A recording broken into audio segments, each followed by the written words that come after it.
السلام عليكم ورحمة الله وبركاته. 3 لا بد أن تستقر في ذهنك: لا نجاة من الموت، ولا راحة في الدنيا، ولا سلامة من كلام الناس.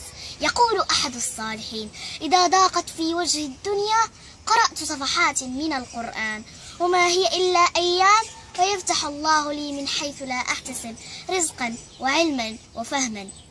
وعندما نتأمل بداية سورة طه عند قوله تعالى: طه ما أنزلنا عليك القرآن لتشقى، نعرف أن القرآن سبب للسعادة والبعد عن الشقاء. ولو تأملنا نهاية نفس السورة عند قوله تعالى: ومن أعرض عن ذكري فإن له معيشة ضنكا، نعرف أن من أهم أسباب الضنك والضيق والكآبة هو البعد عن كتاب الله وذكره.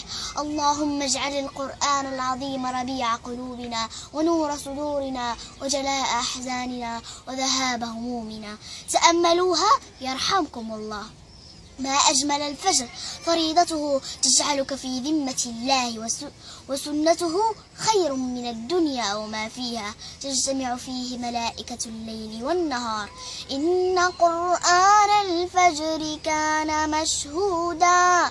جاذبية القرآن: الذين يعيشون مع القرآن تلاوة وحفظا ينفردون بخاصية رائعة، وهم كلما استمالتهم الدنيا جذبهم القرآن إليه بلطف فعادوا تائبين. كم من الهموم انفرجت بسبب ركعة، وكم من الأمراض شفيت بسبب دعوة، وكم من أمور تيسرت بسبب دمعة.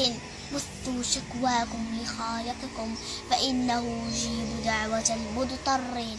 عبارة هزتني كثيرا: نحن في امتحان، وفي أي لحظة قد يتم سحب ورقتك وينتهي وقتك الذي خصصه الله لك.